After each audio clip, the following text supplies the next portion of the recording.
नमस्कार दोस्तों, आज की रोमांचक कहानी में आप सभी का स्वागत है। आज की कहानी लखनऊ की है, जहां गलियों में तहजीब बसती है और हवाओं में इश्क की खुशबू घुली रहती है।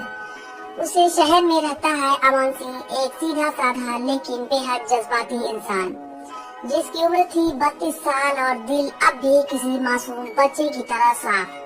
अमन पैसे से एक सॉफ्टवेयर इंजीनियर था, लेकिन दिल से एक शायर था।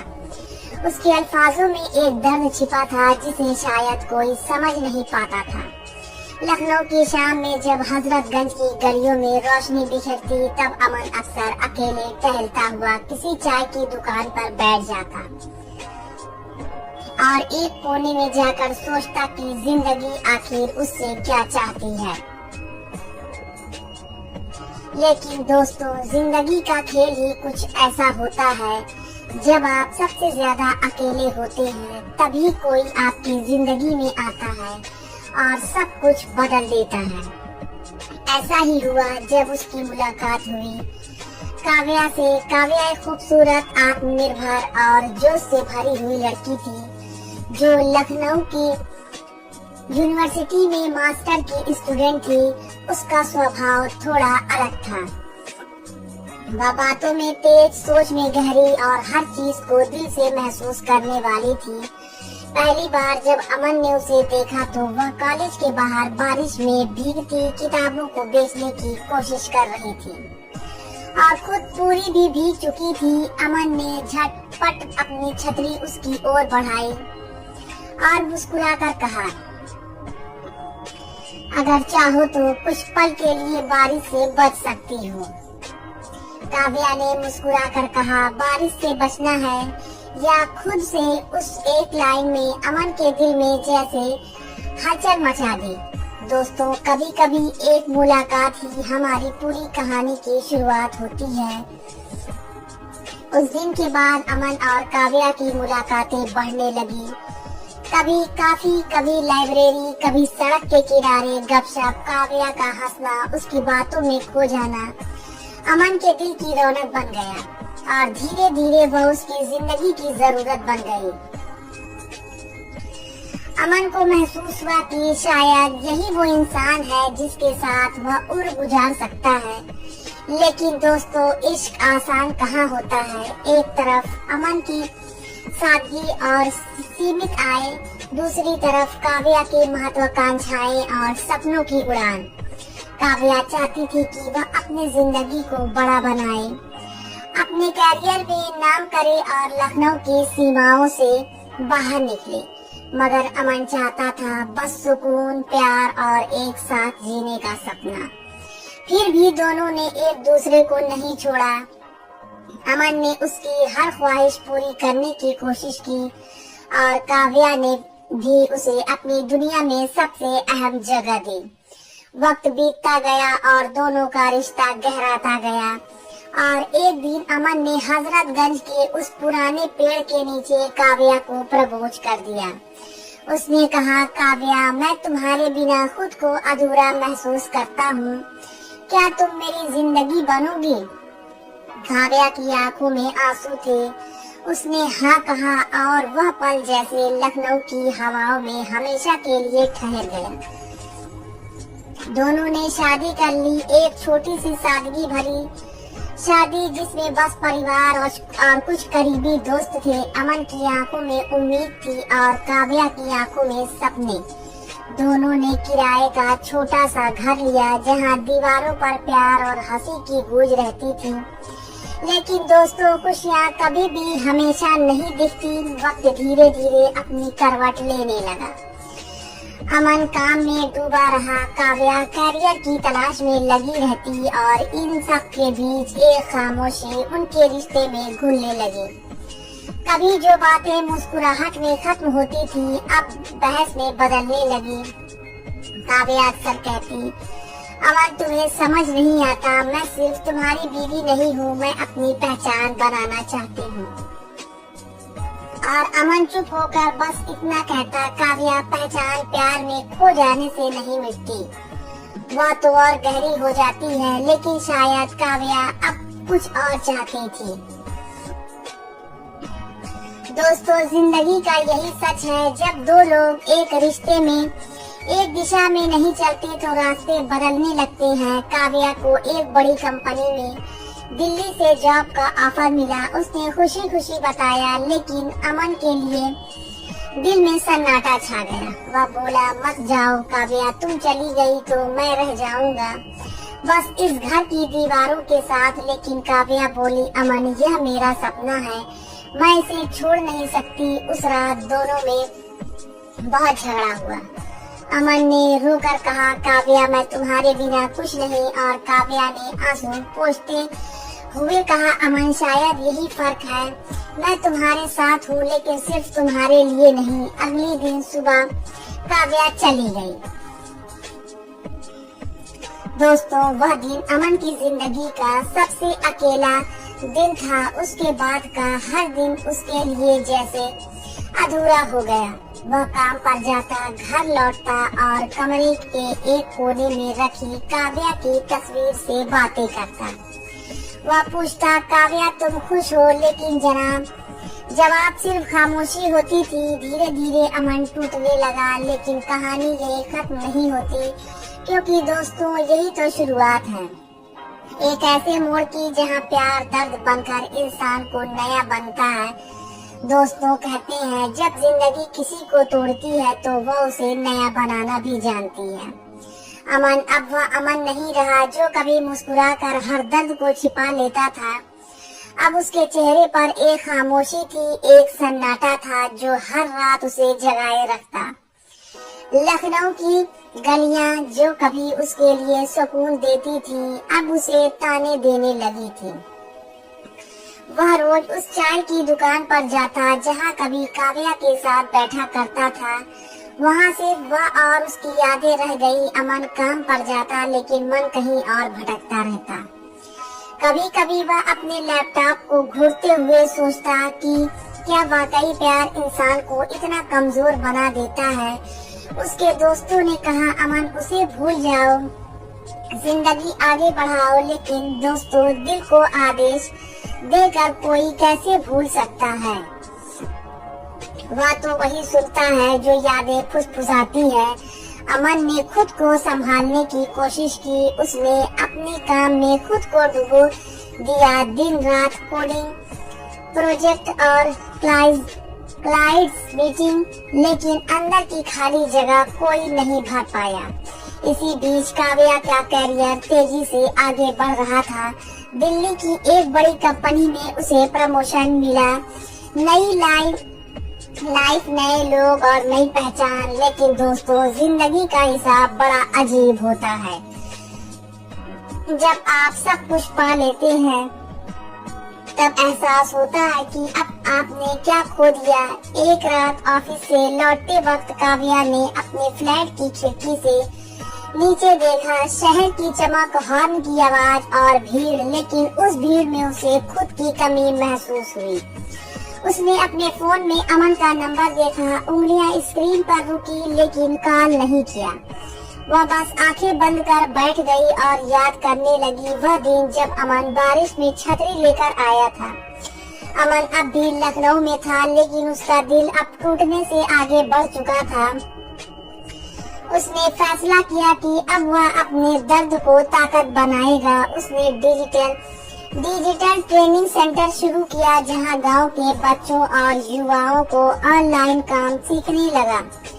शुरू में कुछ ही छात्र आए, लेकिन धीरे धीरे लोग बढ़ते गए। अमन ने अब समझ लिया था कि जिंदगी दूसरों के जाने से खत्म नहीं होती, बल्कि वहीं से शुरू होती है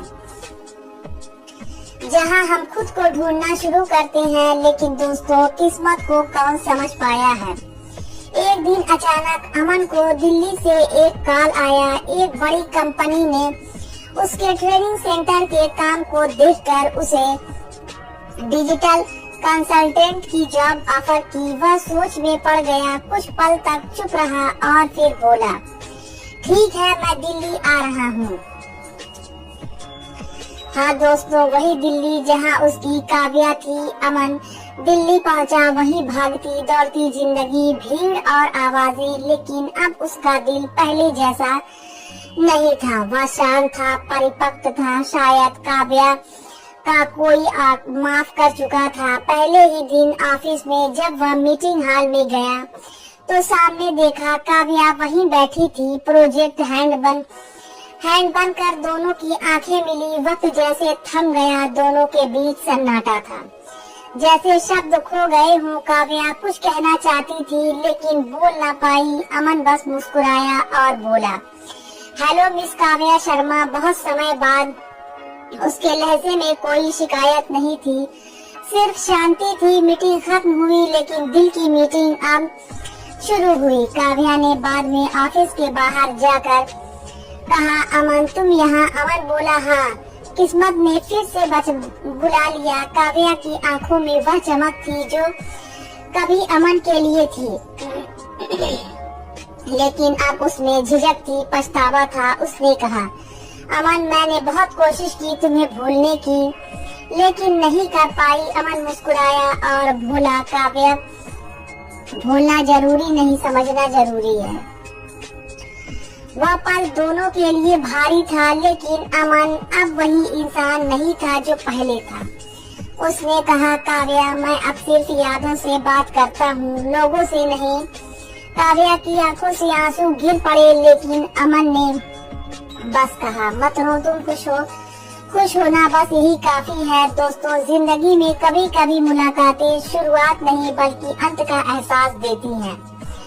अमन और काव्या अब रोज एक दूसरों को ऑफिस में देखते, लेकिन बात कम करते। अमन ने खुद को काम में व्यस्त रखा और काव्या बस उसे चुपचाप देखती रही।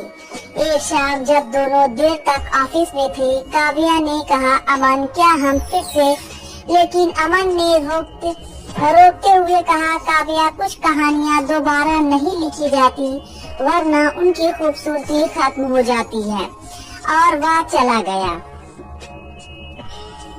दोस्तों, उस दिन काव्या ने पहली बार महसूस किया कि जिसे वह छोड़कर गई थी वही आज सबसे मजबूत बन चुका है। दोस्तों, कहते हैं जब वक्त बीत जाता है तो जख्म भर जाते हैं, लेकिन कुछ जख्म ऐसे होते हैं जो वक्त के साथ और गहरे हो जाते हैं।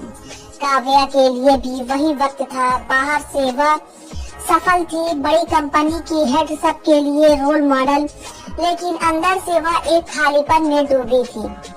वह अक्सर ऑफिस की मीटिंग के बाद अमन को दूर से देखती और सोचती, काश मैंने उस दिन लखनऊ न छोड़ा होता। अमन अब बहुत बदल गया था। उसकी आंखों में अब दर्द नहीं बल्कि आत्मविश्वास था। उसने अपनी मेहनत और ईमानदारी से कंपनी का नाम ऊंचा कर दिया। लोग कहते हैं अमन सर कमाल के इंसान है, काम में प्रोफेशन और बातों में सुकून, लेकिन कोई नहीं जानता था कि उसके अंदर अब भी एक अधूरा गीत बजता है जो सिर्फ काव्या से जुड़ा है। दोस्तों, वक्त का खेल देखिए। एक दिन कंपनी को लखनऊ में एक नया प्रोजेक्ट शुरू करना था और उस प्रोजेक्ट की जिम्मेदारी अमन और काव्या दोनों को दी गई। दोनों को साथ जाकर काम करना था। दोनों फिर से उस शहर लौटे जहां से उनकी कहानी शुरू हुई थी। लखनऊ की गलियों में लौटना अमन के लिए जैसे पुराने दिनों में लौटने जैसा था और काव्या के लिए जैसे आईने में खुद को देखना। दोनों स्टेशन से बाहर निकले, हवा में वही पुरानी खुशबू, वही एहसास। काव्या ने धीमी आवाज में कहा, अमन याद है यही स्टेशन से हम कभी साथ चलते थे? अमन ने हल्की मुस्कान दी और बोला, हाँ, फर्क बस इतना है कि अब रास्ते अलग हैं। दोनों ने होटल में रहकर काम शुरू किया, लेकिन रातों में जब सब शांत हो जाता, काव्या बालकनी में खड़ी होकर उस पुराने मकान की ओर देखती जहां वह अमन के साथ रहती थी और आंखें भर आती। अमन ने उसे कभी टोका नहीं, न कोई सवाल किया, क्योंकि वह समझ चुका था कि अब कुछ बातें शब्दों से नहीं, खामोशियों से कही जाती है। दोस्तों, एक दिन प्रोजेक्ट का आखिरी दिन था। सुबह का वक्त था, सूरज की रोशनी हल्की थी और अमन मंदिर जाने के लिए निकला। काव्या भी पीछे पीछे आ गई। दोनों मंदिर की सीढ़ियां पर खामोश बैठे रहे। अचानक काव्या ने कहा, अमन, क्या तुम्हें कभी लगता कि हम फिर से एक हो सकते हैं? अमन कुछ देर चुप रहा, फिर बोला, काव्या, कुछ रिश्ते अधूरे रहकर ही खूबसूरत लगते हैं। अगर उन्हें पूरा कर दिया जाए तो शायद उनका जादू खत्म हो जाएगा। काव्या की आंखें नम थीं। उसने कहा, मैंने तुम्हें खोकर सब पाया लेकिन खुद को खो दिया। अमन ने धीरे से कहा, तुमने मुझे नहीं खोया, बस वक्त ने हमें अलग कर दिया। दोनों की आंखों में आंसू थे, लेकिन इस बार उन आंसुओं में दर्द नहीं, सुकून था। दोस्तों, अमन ने उस दिन समझ लिया कि माफ करना किसी और के लिए नहीं, खुद के लिए भी जरूरी होता है। उसने काव्या को अलविदा कहा और लखनऊ छोड़ दिया, लेकिन काव्या वहीं रह गई, उस शहर में, उन यादों में और उस अधूरे इश्क में। अमन वापस दिल्ली लौट आया। उसने अपना काम जारी रखा और धीरे धीरे देश भर में ट्रेनिंग प्रोग्राम शुरू किया। वह युवाओं को सिखाता कि जिंदगी में गिरना गलत नहीं है, लेकिन वहीं रुक जाना सबसे बड़ी गलती है। उसने हर क्लास की शुरुआत एक लाइन से करनी शुरू की। कभी कभी अधूरापन ही हमें पूरा बना देता है। और वह मुस्कुराता। काव्या ने बाद में उसकी सफलता की खबर अखबार में पढ़ी। उसकी आंखें चमक उठी, होठों पर हल्की मुस्कान आई और उसने खुद से कहा, अमन, तुम जीत गए और मैं तुम्हारी जीत में खुश हूँ। दोस्तों, यह कहानी हमें यही बताती है कि मोहब्बत का मतलब हमेशा साथ रहना नहीं होता। कभी कभी किसी को आजाद कर देना ही सबसे गहरी मोहब्बत होती है। अमन और काव्या दोनों अपनी अपनी दुनिया में जीते रहे, लेकिन हर बारिश में जब बूंदें गिरती, दोनों के दिल में वही पहले लखनऊ वाला दिन फिर से जी उठता, क्योंकि कुछ यादें मिटाई नहीं जाती, वह बस की जाती हैं। तो दोस्तों, यह थी हमारी आज की कहानी। अगर आपको पसंद आए तो लाइक कर दें और हमारे चैनल को भी सब्सक्राइब कर लें। मिलते हैं अगली वीडियो में, तब तक के लिए धन्यवाद।